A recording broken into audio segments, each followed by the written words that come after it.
السلام علیکم ورحمۃ اللہ. لا حول ولا قوة الا باللہ. حسبنا اللہ ونعم الوکیل. یا حی یا قیوم برحمتک استغیث. لا الہ الا انت سبحانک انی کنت من الظالمین. ربنا آتنا من لدنک رحمہ وہیئ لنا من امرنا رشدا. ربنا آتنا فی الدنیا حسنہ وفی الآخرة حسنة وقنا عذاب النار. اللهم صل على محمد وعلى آل محمد وأصحاب محمد وأزواج محمد وأمة محمد أجمعين إلى يوم الدين آمين. الحمد لله رب العالمين والصلاة والسلام على سيد الأنبياء والمرسلين وعلى آلہ واصحابہ اجمعین الی یوم الدین. الحمدللہ آج 20 اگست 2023 کو سنڈے کے دن ہمارا یہ پبلک سیشن نمبر 108 منعقد ہونے جا رہا ہے. آپ کے یہ ریئل ٹائم سوالات پرچیوں کی شکل میں میرے پاس آئے ہوئے ہیں. انشاءاللہ میں انہیں بعد میں ڈسکس کروں گا. پہلے اس ویک کا ایک بڑا دل خراش انسیڈنٹ اسے میں چاہ رہا ہوں کہ تھوڑا بریف کر دوں، اور وہ ہے 16 اگست 2023 کو جو فیصل آباد کے پاس ایک شہر ہے جڑاں والا، وہاں پر کرسچن کالونی کے اندر توہین مذہب کی آڑ میں ایک مبینہ جو بیان کی گئی، اس کی ابھی تصدیق نہیں ہوئی کہ وہ کس حد تک درست ہے، اس کے پیچھے کون ہے، قرآن حکیم کی بے حرمتی، اسے بنیاد بنا کر تقریباً 19 کے قریب گرجوں کو آگ لگائی گئی، جلا کر راکھ کر دیا گیا، وہاں سے صلیبیں اتار کے توڑ دی گئیں، اور تقریباً 86 مکانات جو ہیں وہ نظر آتش ہوئے ہیں. اللہ کا شکر ہے کہ کوئی جانی نقصان نہیں ہوا، کیونکہ پہلے ہی اناؤنسمنٹ کر دی تھی وہاں پر مساجد سے لوگوں نے کہ ہم انورٹڈ کاما میں بڑا مقدس کام کرنے والے ہیں، اور شکر ہے وہاں پہ لوگوں کو عقل تھی اور انہیں یہ یقین تھا کہ ہماری اسٹیٹ ہمیں بچانے کے لیے نہیں آئے گی. ہماری اسٹیٹ صرف ایکٹیو ہوتی ہے جب کسی اسٹیٹ کے ادارے کے بارے میں کوئی ورڈکٹ دے دے، کبھی غدار وطن کے نام کے اوپر اور کبھی توہین عدالت کے نام کے اوپر. عوام الناس کا کوئی پرسان حال نہیں ہے، تو وہاں سے عوام نکل گئی تھی. اس وجہ سے شکر الحمدللہ کافی حد تک بچت ہو گئی، لیکن املاک کو تو نقصان پہنچا ہے، اور جو گرجے ہیں ان کی توہین تو ہوئی ہے. جن لوگوں نے بڑی محنت سے سالوں کی کمائی کر کے یہ جمع پونجی اپنی جمع کی تھی، وہ تو لٹ گئی، اور اس پر ترا یہ کہ نہ صرف آگ لگائی گئی بلکہ ان کے گھروں سے چیزوں کو لوٹا گیا. کسی کا زیور تھا تو وہ بھی نہیں مل رہا، یعنی ایک قسم کا آپ سمجھ لیں کوئی میدان جنگ انہوں نے بنا لیا تھا اسے. اور جو لوگ وہاں نعرے لگا رہے تھے لبیک یا رسول اللہ کے، تو یہ رسول اللہ صلی اللہ علیہ وآلہ وسلم کی تعلیمات کا مذاق اڑانے کے مترادف ہے. آپ صلی اللہ علیہ وآلہ وسلم کی تو ایسی کوئی تعلیمات نہیں ہے. خیر، وہ نعرے لگانے سے کم از کم عوام الناس کو پتہ چل گیا یہ کون سی پارٹی ہے، کن سے موٹیویٹڈ لوگ ہیں. ہمارے جو آئی جی پنجاب ہیں ڈاکٹر عثمان صاحب حفظہ اللہ تعالی، نیک سیرت انسان ہے، اچھے انسان ہیں، ہر جگہ اس طرح کے مواقع کے اوپر وہ پہنچتے ہیں. اس موقع پہ بھی وہاں پہ پہنچے وہ، اور انہوں نے ایک بڑی حیران کن بات بتائی جو میرے لیے بڑی اسٹانشنگ تھی.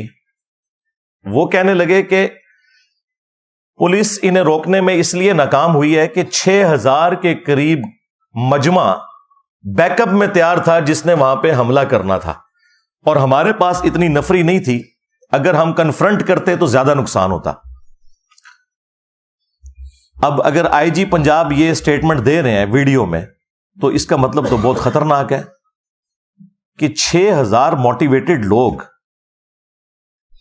اس طرح کی ایکٹیویٹیز پرفارم کرنے کے لیے وہاں پر موجود تھے، تو یہ اسٹیٹ کس قسم کی تربیت کر رہی ہے، یا یہاں پہ بیٹھے ہوئے لوگ کس قسم کے لوگ پروڈیوس کر رہے ہیں کہ جہاں اتنا بڑا مجمع آپ کو اویلیبل ہو جاتا ہے۔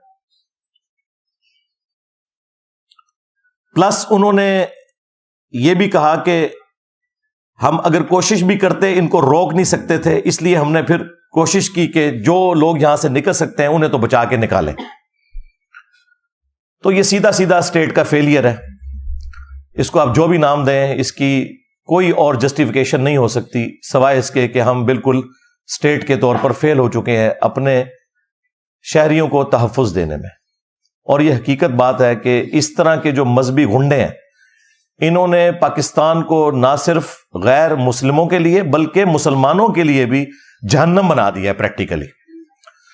اور ان کا علاج میرے پاس ہے، وہ انشاءاللہ میں نے برین سٹارمنگ کرنے کے بعد 3 نکاتی ایجنڈا رکھا ہوا ہے، وہ میں انشاءاللہ اینڈ پہ بتاؤں گا کہ ان کا علاج کیا ہے، جو اب کرنے کی ضرورت پڑ گئی ہے، ورنہ یہ معاملات اب رکنے کے نہیں ہیں۔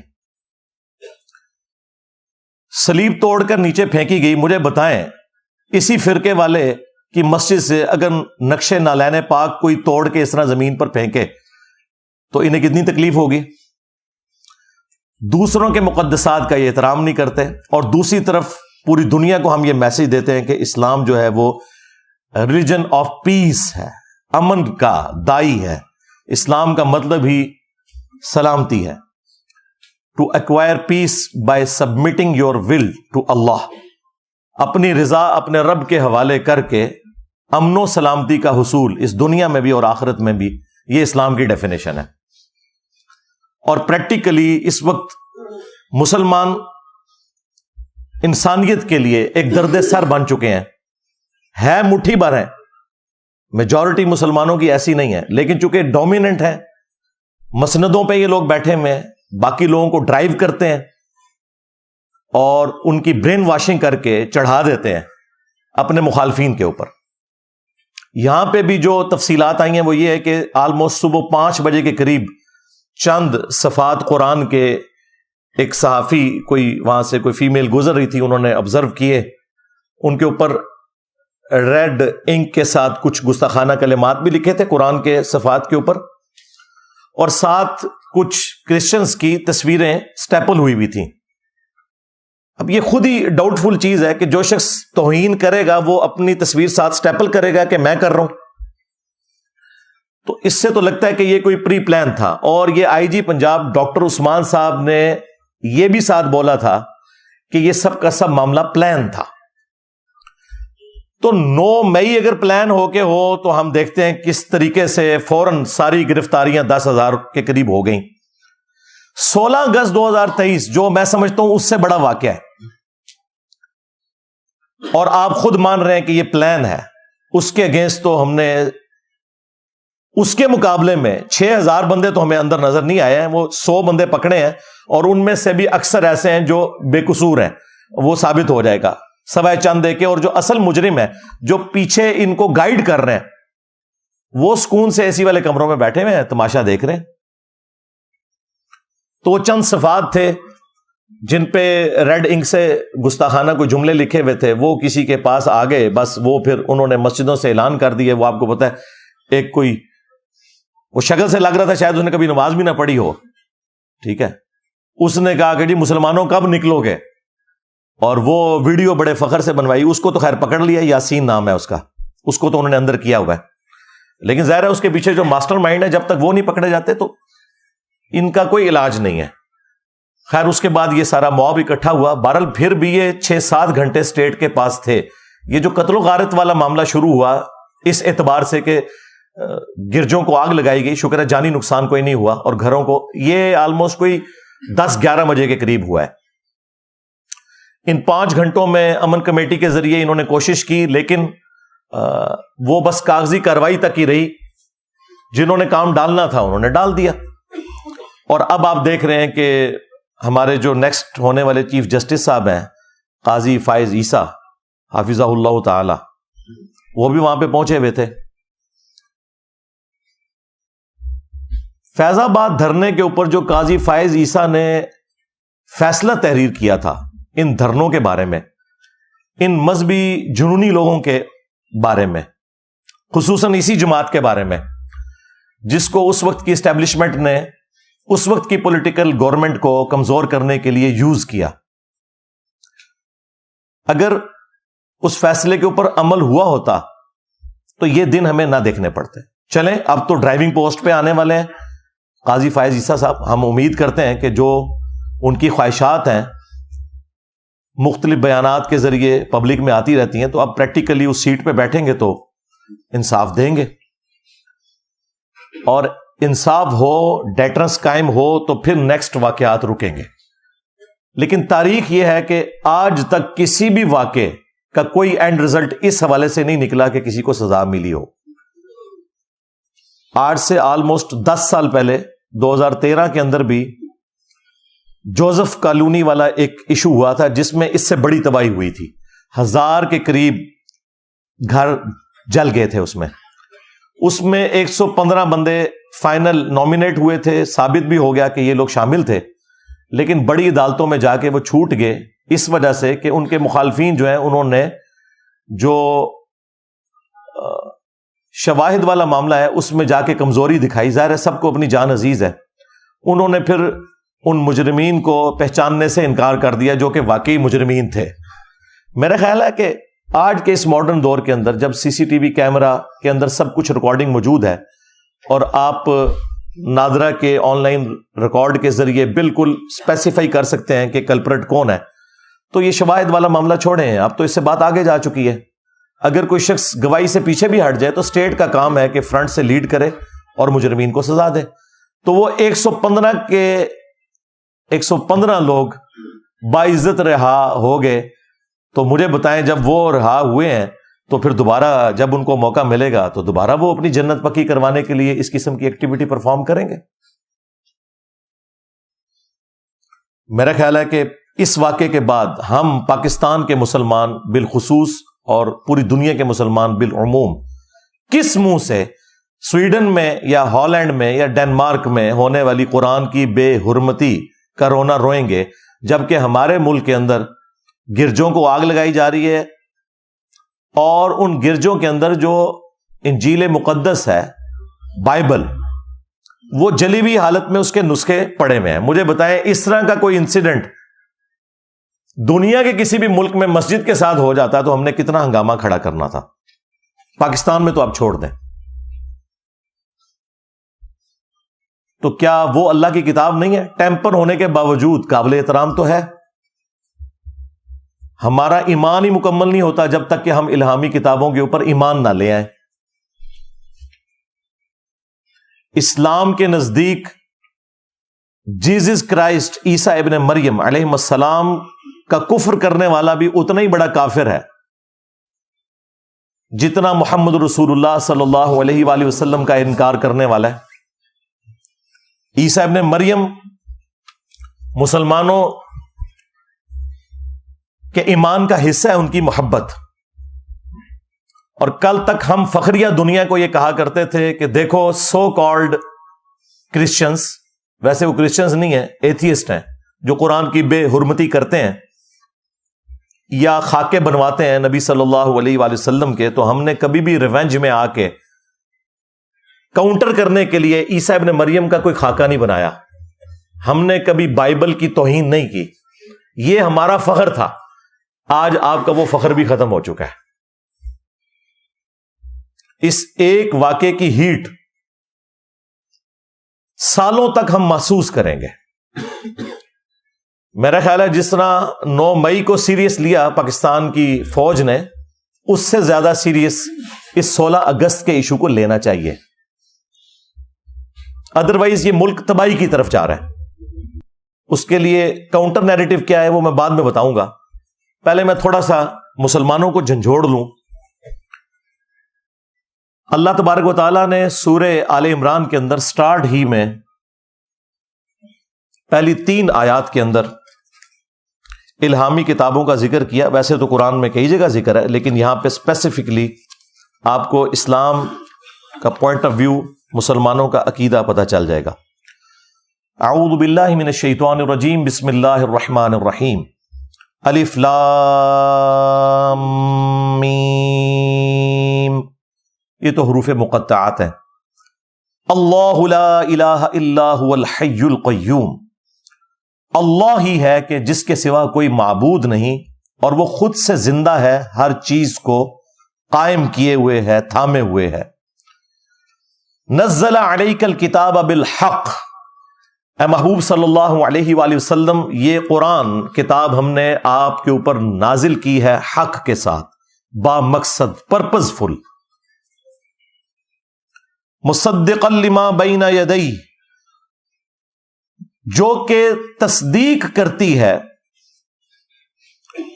ان کتابوں کی جو پہلے سے موجود ہیں لوگوں کے ہاتھ میں۔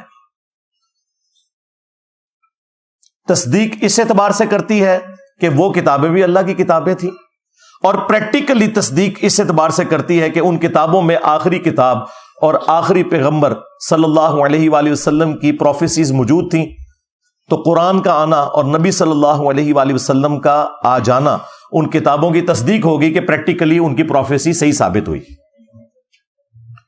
وَأَنزَلَ التَّوْرَاةَ وَالْإِنجِيلَ، اور اللہ ہی نے اتاری تورات بھی اور انجیل بھی، اولڈ ٹیسٹمنٹ بھی اور نیو ٹیسٹمنٹ بھی، من قبل، اس سے پہلے، قرآن کے نزول سے پہلے، ہدی للناس، انسانیت کی ہدایت کے لیے، وَأَنزَلَ الْفُرْقَانَ، اور اب اللہ تعالیٰ نے حق اور باطل میں تمیز کرنے والی کتاب نازل کر دی ہے، یعنی فائنل ٹیسٹمنٹ۔ اولڈ ٹیسٹمنٹ بھی اللہ نے نازل کیا، نیو ٹیسٹمنٹ بھی، اور یہ فائنل ٹیسٹمنٹ الفرقان، حق اور باطل میں تمیز کرنے والی کتاب، یعنی ان کتابوں کے اوپر یہ نگہبان ہے کتاب۔ یہاں سے آپ کو یہ پتا چل گیا کہ اسلام میں مسلمانوں کے نزدیک تورات ہو، انجیل ہو، یہ بھی ہدایت کی کتابیں ہیں، اور ان پر ایمان لانا ضروری ہے۔ ان کا سورس بھی وہی خدا ہے، وہی اللہ ہے، کہ جو سورس ہے قرآن کا۔ اب احترام کے پوائنٹ آف ویو سے قرآن کا احترام تو ہمیں پتہ ہے، وہ تو بتانے کی ضرورت ہی نہیں ہے، وہ اتنا احترام ہے کہ ہم نے اسے غلاف میں لپیٹ کے رکھا ہوا ہے، کہیں کھولنا نہ پڑ جائے۔ لیکن یہ ٹیمپرڈ فارم میں جو کتابیں ہیں ان کا بھی احترام ہے۔ سنن ابی داؤد کے اندر صحیح سند سے یہ حدیث ہے، جس کی صحت میں کسی کو اختلاف نہیں، 449 نمبر حدیث ہے، انٹرنیشنل نمبرنگ کے مطابق جو سٹینڈرڈائز نمبرنگ ہے۔ یہودیوں نے نبی صلی اللہ علیہ وآلہ وسلم کو ایک مقدمے کے فیصلے کے لیے انوائٹ کیا، چونکہ آپ صلی اللہ علیہ وآلہ وسلم مدینے کے حکمران بھی بن چکے تھے، میثاق مدینہ بھی تھا، تو آپ صلی اللہ علیہ وآلہ وسلم یہودیوں کے گھر میں تشریف لے گئے جہاں انہوں نے مدرسہ بنایا ہوا تھا۔ حدیث کے الفاظ ہیں کہ وہ گھر کے اندر ایک مدرسہ تھا جہاں آپ صلی اللہ علیہ وآلہ وسلم کو بلایا گیا، تو انہوں نے آپ کو پروٹوکول دینے کے لیے، آج بھی عرب کے کلچر میں یہ پروٹوکول ہے کہ مہمانوں کو وہ گدی دیتے ہیں زمین پہ بیٹھنے کے لیے، تو انہوں نے ایک بڑی گدی دی، تو آپ صلی اللہ علیہ وآلہ وسلم اس گدی کے اوپر بیٹھ گئے۔ پھر آپ نے انہیں کہا کہ تم اپنی کتاب تورات لے کر آؤ، میں اس کے مطابق فیصلہ کروں گا۔ حالانکہ تورات ٹیمپرڈ فارم میں تھی، اس کے باوجود سب کچھ ہی تو اس میں تعریف شدہ نہیں ہے نا۔ جب انہوں نے تورات پیش کی نبی صلی اللہ علیہ وآلہ وسلم کو، تو آپ صلی اللہ علیہ وآلہ وسلم نے اپنی پیٹھ کے نیچے سے وہ بڑی گدی نکالی، اپنے سامنے رکھی، خود زمین پر بیٹھ گئے اور تورات کو اس گدی کے اوپر رکھا، اور ساتھ آپ صلی اللہ علیہ وآلہ وسلم نے فرمایا آمنت بک، میں ایمان لایا اس تورات کے اوپر، وبمن انزلک، اور میں اس پر بھی ایمان لایا جس نے اس کتاب کو نازل کیا۔ حالانکہ ٹیمپرڈ تھی، لیکن آپ صلی اللہ علیہ وآلہ وسلم نے اس کا احترام کیا، خود زمین پر بیٹھ گئے اور وہ گدی کے اوپر تورات کو رکھا۔ اس سے بڑی کوئی دلیل نہیں ہو سکتی کہ ہم نے دوسری الہامی کتابوں کا بھی احترام کرنا ہے۔ اور پھر آپ علیہ السلام نے ایک مقدمے کا فیصلہ اس میں کیا، وہ رجم کی سزا والا ایشو تھا۔ بہرحال یہ حدیث مسلمانوں کے لیے ایک لمحہ فکری ہے کہ آپ کے نبی صلی اللہ علیہ وآلہ وسلم تو تورات کا احترام کر رہے ہیں، اور اس نبی کی محبت میں لبیک یا رسول اللہ کے نعرے لگاتے ہوئے آپ لوگ تورات اور انجیل کو آگ لگا رہے ہیں. کیونکہ اس وقت جو بائبل ہے نا، کنگ جیمز ورژن جو اس وقت دنیا میں چل رہا ہے، وہ انجیل مقدس، وہ اکٹھی چھپتی ہے. جو بائبل سوسائٹی انارکلی لاہور والے پرنٹ کرتے ہیں، اس کے باہر لکھا ہوتا ہے بائبل مقدس، لیکن اس میں وہ ساری ہیں، اولڈ ٹیسٹمنٹ بھی ہوتا ہے، نیو ٹیسٹمنٹ بھی، اور حضرت داؤد علیہ السلام کے صحائف اور باقی ساری چیزیں اس میں شامل ہوتی ہیں. وہ جلے ہوئے نسخے آپ کے سامنے، بلکہ وہ 1-2 دن تک وہ سارے کا سارا ملبہ وہاں پہ جلتا رہا. اور دوسری طرف ہم جو ہے وہ اللہ اور اس کے محبوب صلی اللہ علیہ وآلہ وسلم کے ساتھ وفاداری کا دم بھرتے ہیں، اور ہمارے کرتوت یہ ہیں. اسلام نے تو انسانیت کا سبق دیا ہے. سورۃ المائدہ کی آیت نمبر 32 میں اللہ تبارک و تعالیٰ نے فرمایا کہ 2 استثناء ہیں.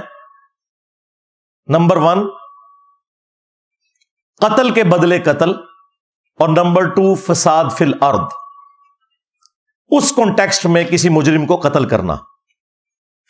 یہ 2 ایکسیپشنز چھوڑ کر جس نے کسی انسان کو قتل کیا، گویا اس نے پوری انسانیت کا قتل کر دیا. مسلمان کی بات نہیں ہو رہی، انسان، بلکہ جان کا ذکر ہے وہاں پر. شکر ہے انسان کا ذکر نہیں، ورنہ کہنا تھا کہ انہوں نے، ہم تو غیر مسلموں کو انسان نہیں مانتے. اس میں الفاظ ہیں جس نے ایک جان کو قتل کیا، پوری انسانیت کا قتل ہے، سوائے 2 ایکسیپشنز کے، کہ یا تو وہ قتل کے بدلے قتل ہو رہا ہوں، اور وہ بھی جوڈیشری کے تھرو، ایکسٹرا جوڈیشل نہیں ہوگا، قانون آپ نے ہاتھ میں نہیں لینا. دوسرا فساد فی الارض کرنے والے لوگ، وہ بھی جوڈیشری کے تھرو. تو ایک جان کا قتل، پوری انسانیت کا قتل. اور ساتھ ہی فرمایا کہ جس نے ایک جان کو بچایا، گویا اس نے پوری انسانیت کو بچا لیا. اور یہ جو دوسرے والا پورشن ہے نا، یہ ہمارے ہاسپٹلس کے باہر لکھا ہوتا ہے، اور ڈاکٹرز کہتے ہیں کہ ہم وہ مسیحا ہیں جو کہ بچاتے ہیں جانیں، اور سب سے بڑے چور اور ڈاکو یہ لوگ ہوتے ہیں، الا ماشاء اللہ.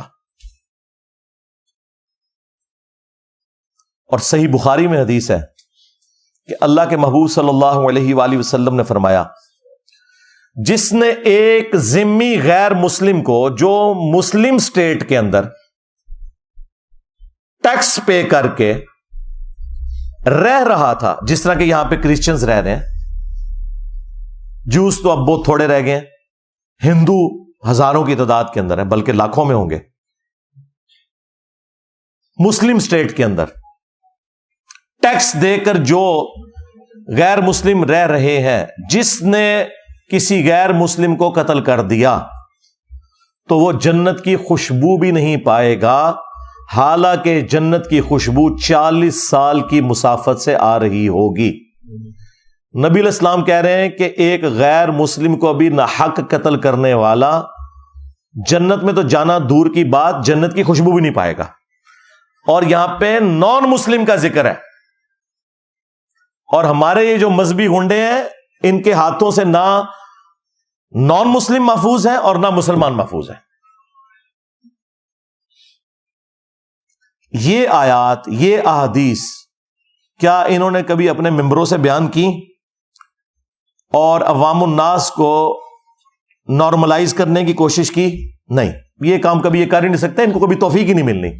ان کی تربیت خود بھی ایسی نہیں ہے، دوسرا ان کی کمپیٹنسی بھی نہیں ہے، اور تیسرا یہ جذباتی ڈاکٹرن کے ذریعے فساد مچا کے رکھنا چاہتے ہیں تاکہ ان کی جو روزی روٹی ہے نا وہ اس سے چلتی رہے. بس ٹوٹل ان کا جو مقصد ہے وہ یہ ہے.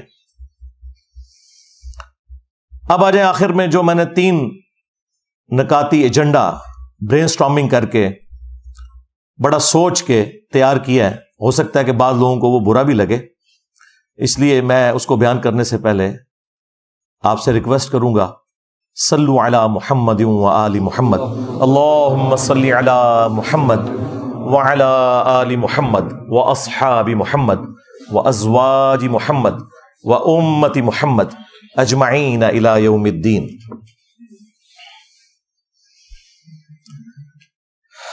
علمی پوائنٹ نمبر 1، یا آپ کہہ لیں کہ کاؤنٹر نیریٹو کا جو پوائنٹ نمبر 1 وہ ہے فوری انصاف. جب تک فوری انصاف نہیں ہوگا، نہ صرف اس معاملے میں بلکہ آج تک جتنے بھی اس طرح کے ایکسٹرا جوڈیشل معاملات ہوئے اور ان میں مجرمین آئیڈینٹیفائی ہوئے، ان کو سزائیں نہیں دی جائیں گی، تب تک مستقبل میں کبھی بھی ڈیٹرنس نہیں ہوگی. اس سے بھی آسان الفاظ میں سمجھاتا ہوں کہ جس طرح ہماری عدالتیں توہین عدالت کے مسئلے میں بڑی سینسٹیو ہیں، اور ہمارے ریاستی ادارے حب الوطنی کے نام کے اوپر کسی کو غدار وطن جب کہہ رہے ہوتے ہیں اور وہ سمجھ رہے ہوتے ہیں، اس معاملے میں جتنے وہ سینسٹیو ہیں، یا ابھی حالیہ جو یہ 9 مئی والا واقعہ ہوا، اس کے اوپر جتنے سینسٹیو ہیں، اور فوراً وہ سارے کے سارے معاملات انہوں نے طے کر لیے ہیں کہ اب یہ بھی ہوگا، یہ بھی ہوگا، وہ بھی ہوگا، اور سینٹ سے بھی انہوں نے اب فائنل اپروول کروا لی ہے، اور کتنی انہوں نے ایکٹس کے اندر تبدیلیاں کروا لی ہیں. اسی طرح کے معاملات جب تک یہ مذہبی گھنڈوں کے لیے نہیں ہوتے نا، جنہوں نے پاکستان کو جہنم بنا دیا پریکٹیکلی، مسلمانوں کے لیے بھی اور غیر مسلمز کے لیے بھی، اس معاملے میں سے کچھ بھی نہیں نکلنے والا. اور یہ جو تھوڑی بہت آپ کو پالیسی کا شفٹ بھی پچھلے کچھ سالوں میں نظر آیا نا، اس میں بھی ہمارے ریاستی اداروں کا اس حوالے سے کوئی پلان نہیں تھا کہ انہوں نے یہ کام کرنا ہے. وہ اسی طریقے سے چل رہے تھے کہ مولویوں کو انہوں نے بھرتی کیا ہوا تھا، نان اسٹیٹ ایکٹرز کو اپنے مقاصد کے لیے یوز کرتے تھے، اور پھر مولوی ان کا بھی کام کرتے تھے اور اپنا بھی کام نکالتے تھے. اور یہ باتیں میں اس وقت سے کر رہا ہوں جب انہوں نے گود لیا ہوا تھا. اس وقت کو بات کرنا بھی ایک بڑی دلیری کا کام تھا. آج تو یہ خود کہہ رہے ہیں کہ جی یہ ہمارے گاٹے فٹ ہو گئے، لیکن ان کو اس وقت ہماری بات نہیں سمجھ آئی. میری 2012-13 کی ویڈیوز یوٹیوب پہ اپلوڈ ہے، نیچے اپلوڈنگ ڈیٹ بھی آ جائے گی، میں اس وقت کیا باتیں کر رہا تھا. آج بھی ان کو عقل نہیں آنی تھی اگر FATF حافظہ اللہ تعالی نہ ہوتا، ہاں، اور ان کے چندے بند نہ ہوتے جو باہر سے فنڈ لیتے ہیں، تو کبھی بھی انہوں نے اپنی اصلاح نہیں کرنی تھی. یہ جو ضرب عزب یا رد الفساد، یہ جو فوجی آپریشنز ہیں، یہ کرولریز ہیں، یہ بچے ہیں. اصل مسئلہ وہ ہوا ہے FATF والا. اگر وہ نہ ہوتا تو آج ہمیں اس کی ہوش ہی کو نہیں تھی آنی. تو جب تک فوری انصاف نہیں ہوگا، جس طرح کے اپنے معاملات میں فوراً میڈیا کو بھی کنٹرول میں کرتے ہیں، صحافیوں کو بھی پکڑ لیتے ہیں، احتجاج کرنے والوں کو بھی پکڑ لیتے ہیں، اور مقدمات ان کے اوپر بنا کے آگے معاملات کو لے کے چلتے ہیں، جب تک اس طرح کا سپیڈی ٹرائل ان مذہبی گنڈوں کا نہیں ہوتا، کچھ بھی نہیں نکلے گا. علمی پوائنٹ نمبر 2 یا کاؤنٹر نیریٹو کا پوائنٹ نمبر 2، میں نے ایک ٹرم اس حوالے سے انٹروڈیوس کی ہے کہ ابھی تک جو فوجی آپریشنز تھے نا، جو بڑے دو ہوئے FATF کی وجہ سے، ضرب عزب اور رد الفساد، اب ایک اور فوجی آپریشن لانچ ہونا چاہیے. اس کا نام ہونا چاہیے رد النفاق، کیونکہ یہ بیسیکلی جو مذہبی دہشت گرد ہے نا، یہ منافق ہے عملاً. عقیدے میں چلے ہم ان کے کلمے کا احترام کرتے ہیں، عملاً یہ منافق ہیں. اور ان منافقین کے رد کے لیے ایک آپریشن لانچ ہونا چاہیے، رد النفاق. اس کا نام رکھیں رد النفاق، جس نے رد الفساد رکھا تھا نا انہوں نے، رد النفاق. جو اس طرح کے منافقین ہیں جو اسلام کی صفوں میں گھسے ہوئے ہیں، خواہ وہ مسلمان بن کے ہیں یا جس طریقے سے بھی، ان کے خلاف آپریشن ہونا چاہیے. اور اس کے لیے کیا کیا جائے؟ اس میں اس قسم کے جتنے بڑے بڑے لوگ ہیں ان سے گن پوائنٹ کے اوپر اس طرح کے تمام ماضی کے جو واقعات ہیں، یا جو یہ حالیہ واقعہ ہوا جڑا والا، اس کی مذمت کروائی جائے. یعنی کہ آپ کی لینگویج میں پریس کانفرنس کروائی جائے. ہاں، اور سمجھ آئے گی. جس طرح 9 مئی کے بعد پریس کانفرنسز کروائی گئی ہیں نا، یہ صرف سافٹ ٹارگٹ پولیٹیشنز ہی ہوتے ہیں کہ ان سے آپ پریس کانفرنسز کروا لیتے ہیں. مولوی تو کوئی آپ کے قابو نہیں آتا.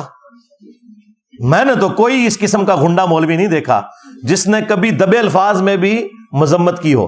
بلکہ کل میں رات کو دیکھ رہا تھا، وہ ہمارے جو بھائی ہیں چھوٹے، اقرار الحسن، وہ سرعام پروگرام کرتے ہیں، تو وہ پریکٹیکلی وہاں کے جو حالات انہوں نے دکھائے ہیں، یقین کریں میرے تو آنکھوں میں آنسو آ گئے. میں نے جو وہاں لوگوں کی حالت دیکھی ہے, ٹھیک ہے.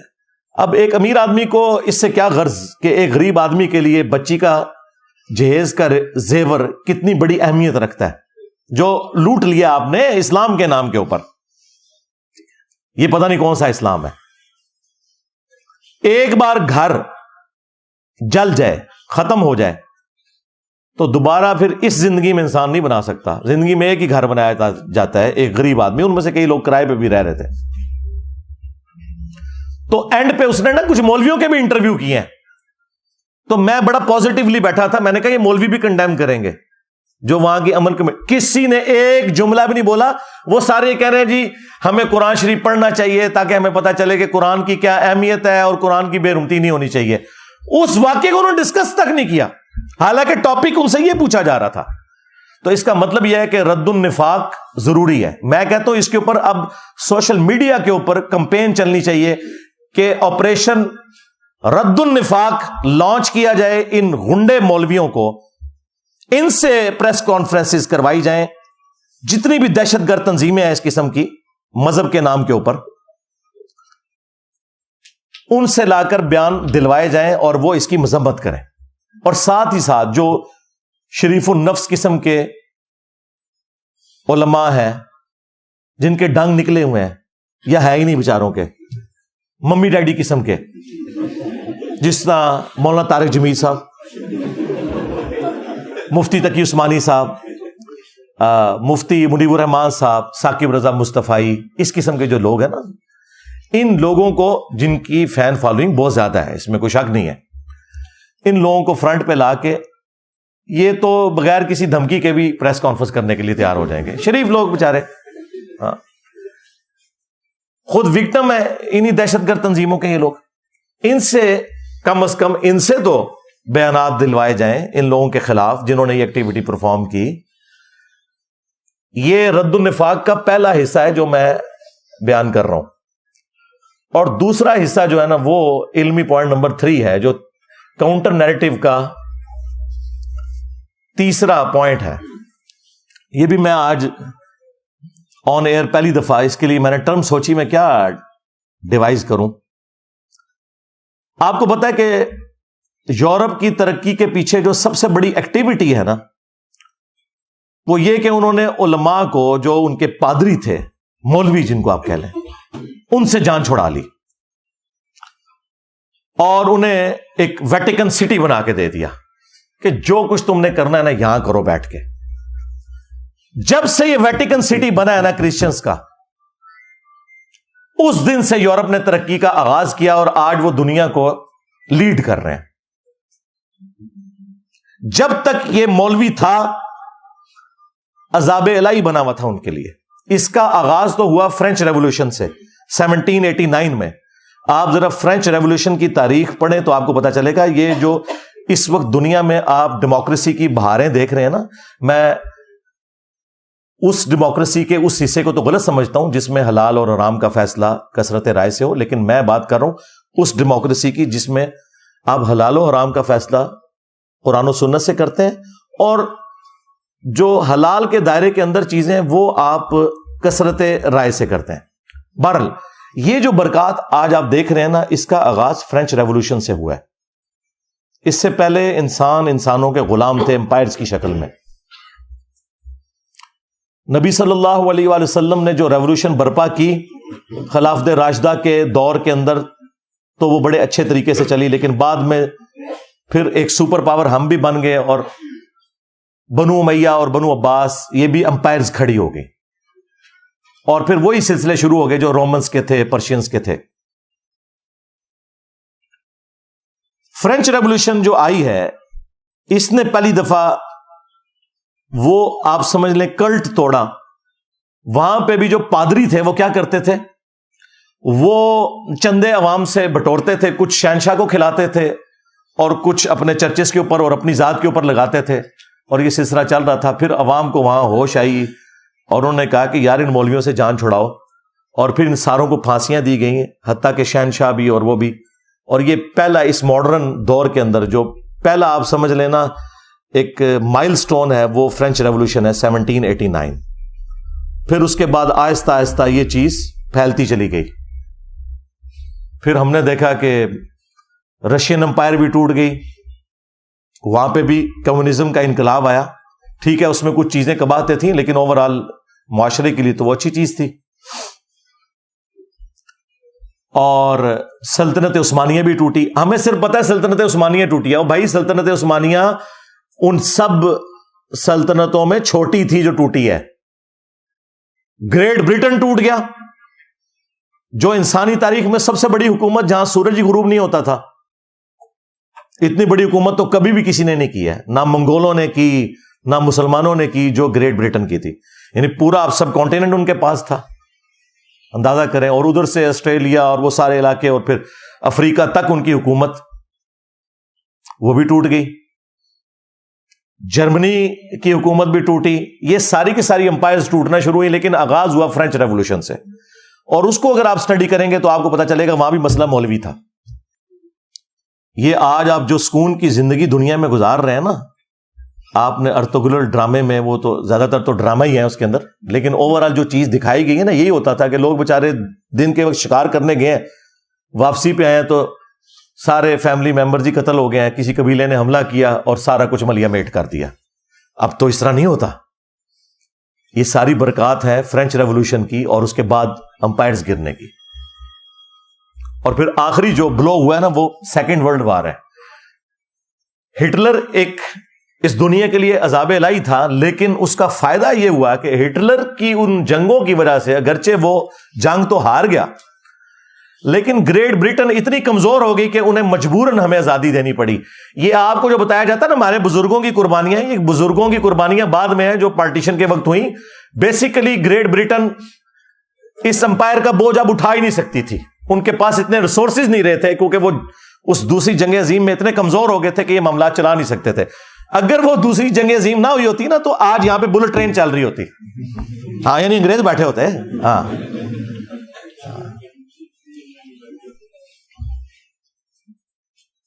تو یہ سارے کے سارے جو معاملات ہوئے, تو میں نے وہ بات اس سے سٹارٹ کی تھی کہ یہ مولویوں کو جب انہوں نے نکالا نا, ترقی کی ہے, تو میرا یہ مطالبہ ہے, یہ کاؤنٹر نیریٹو میں پوائنٹ نمبر 3 ہے کہ ویٹیکن سٹی کے طرز کے اوپر ایٹ لیسٹ پاکستان میں ایک مولوی سٹی بنانا چاہیے. اس کا نام بھی مولوی سٹی ہو. اور یہ تو فخری اپنے آپ کو مولوی کہتے ہیں نا, مولوی بہت آنریبل لفظ ہے. ہمارا محبوب, ہمارا آقا مولانا, ہم نبی الاسلام کے لیے بھی درود شریف میں اللہم صلی علی سیدنا و مولانا استعمال کرتے ہیں. اللہ کے لیے بھی ہوتا ہے انت مولانا, لیکن وہ پھر اور معنوں میں ہو جائے گا, وہ تو الٹیمیٹ معنی ہے. لیکن یہاں پہ تو مولوی سٹی بنایا جائے جسٹ لائک ویٹیکن سٹی, اور اس طرح کے سارے مولوی وہاں پہ بھیج دیے جائیں. میں نہیں کہتا کہ انہیں آپ پھانسی چڑھائیں, وہاں انہیں رکھیں, ساری فیسلٹیز دیں ان کو, اور جو جو بندہ اس کے لیے کوالیفائی کرتا ہے نا, اسے وہاں پہ یہ رکھنا شروع کر دیں. اور آپ دیکھیں گے کچھ عرصہ تک تو یہ معاملات خراب رہیں گے, لیکن پھر بہتری آنا شروع ہو جائے گی. آج آپ کو جو ویٹیکن سٹی میں بیٹھے ہوئے پاپ اور اس کے جو حواری ہیں, ان کے اندر جو اتنی سادگی اور یہ چیزیں سب کچھ نظر آ رہی ہے نا, اس وجہ سے کہ ڈنگ نکل گیا ہے. ورنہ یہ ساری صلیبی جنگیں مسلمانوں کے خلاف انہی مولویوں نے کی ہوئی تھی, پادریوں نے. یہ پوپ جو آج کل اتنے منکسر المزاج ہیں کہ وہ غریب لوگوں کے پاؤں دھو رہے ہوتے ہیں یہ بتانے کے لیے کہ ہمارے اندر کتنی عاجزی ہے, یہ وہ لوگ ہیں جنہوں نے صلیبی جنگیں کروائی ہوئی ہیں. پوری دنیا کا امن ان لوگوں نے برباد کیا ہے. خدا بھلا کرے, جب یہ ویٹیکن سٹی بنا ہے نا, اس کے بعد سے یورپ نے ترقی کی اور دنیا میں سکون آیا. میں بھی یعنی اس وقت پریکٹیکلی تو آرمی چیف سے ہی کہوں گا, اس کی وجہ یہ ہے بدقسمتی ہے ہماری. یہ ساری باتیں تو ہمیں پرائم منسٹر سے کرنی چاہیے, لیکن ایک ریالٹی ہے کہ پاکستان میں فوج کی ایک پاور ہے, اور جو کو تھوڑی بہت آپ کو کچھ عرصہ پہلے کمزوری نظر آ رہی تھی, تو وہ آپ نے دیکھا ہے وہ اب کس طریقے سے سامنے آئے. تو ٹھیک ہے, کوئی عوام کے لیے بھی سوچیں. اس وقت تو آرمی اتنی اسٹرانگ ہوئی ہوئی ہے کہ جو سیاسی جماعتیں ہیں وہ بھی اب پیچھے ہٹی ہوئی ہیں, اور جو ایک کوئی جماعت تھی وہ اس کے بھی سارے لیڈرز انہوں نے گرفتار کر کے جو کچھ کر دیا. اس میں ان کا بھی قصور ہے, کیونکہ وہ لوگ خود پہلے یہی کچھ تھے. جس طرح نواز شریف صاحب جب تک نکالے نہیں گئے تھے اس وقت اسٹیبلشمنٹ کی گود میں تھے. جب نکالے گئے تو ووٹ کو عزت دو.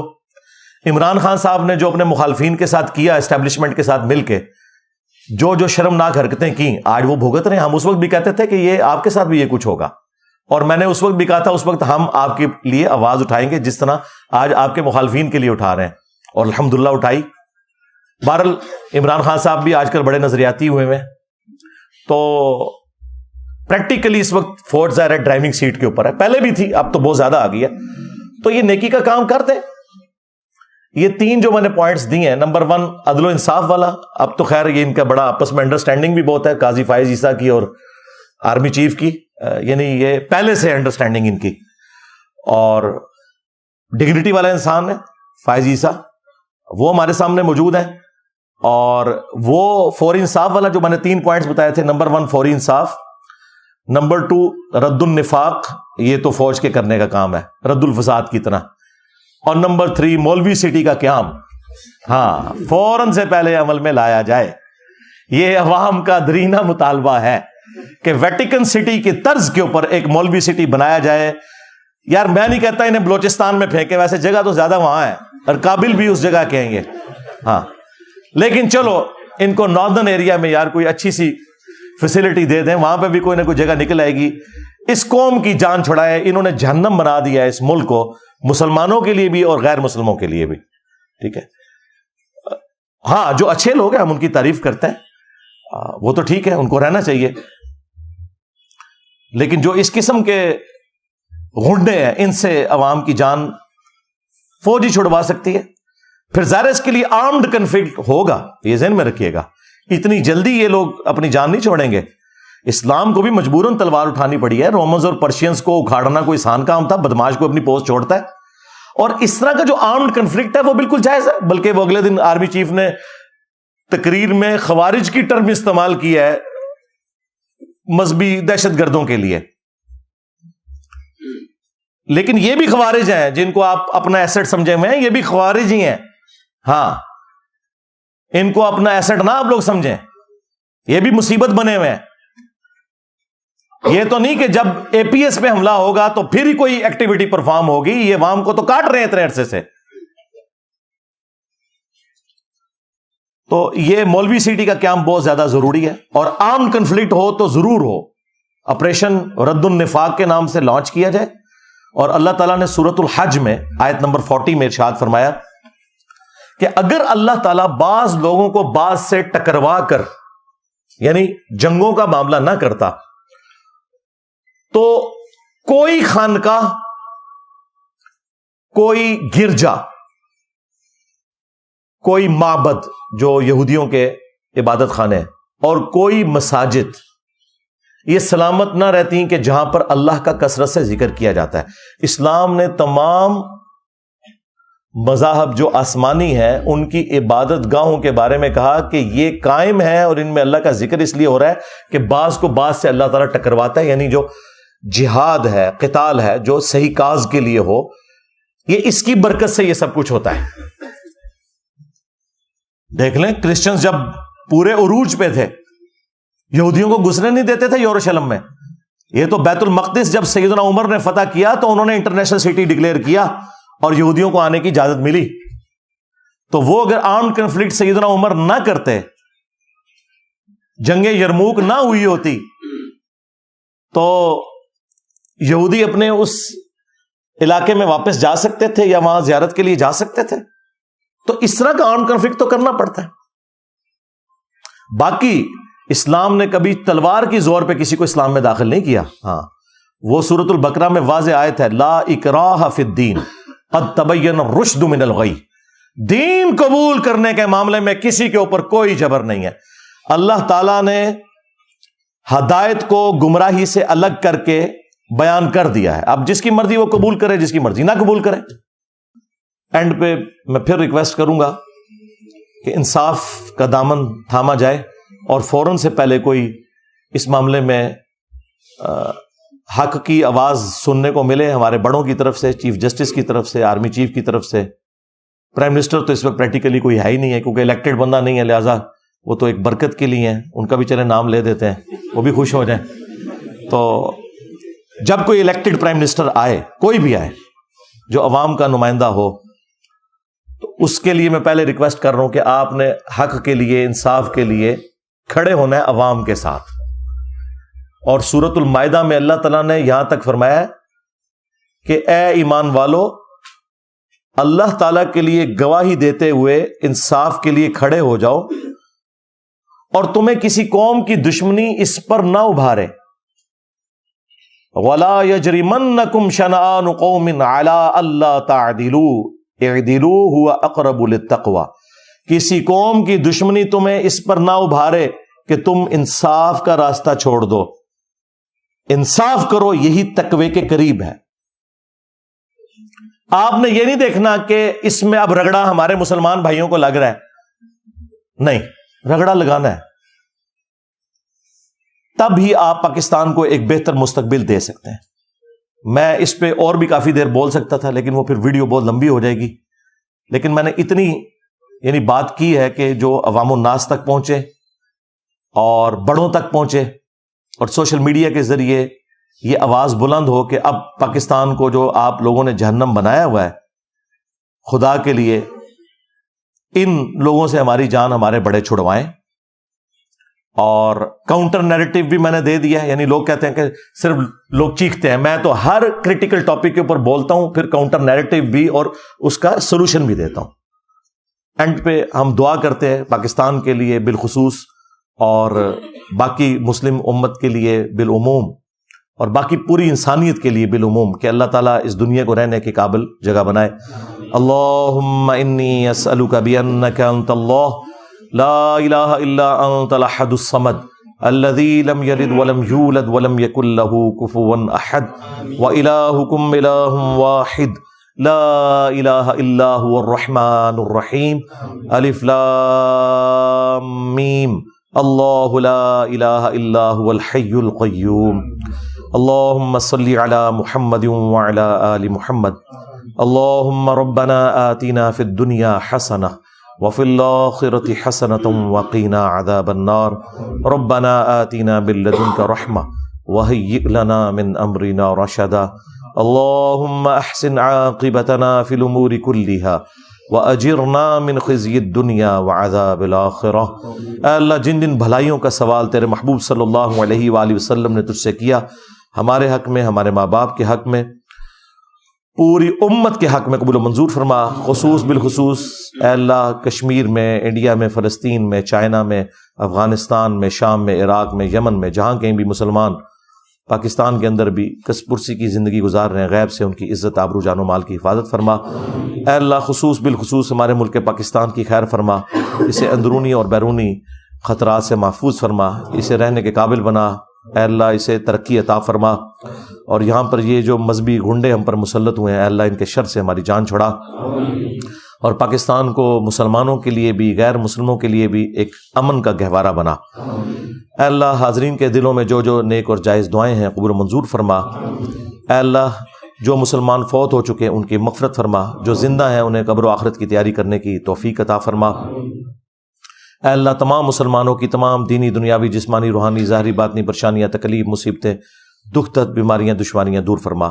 سبحان ربک رب العزت عما یصفون وسلام علی المرسلین والحمد للہ رب العالمین.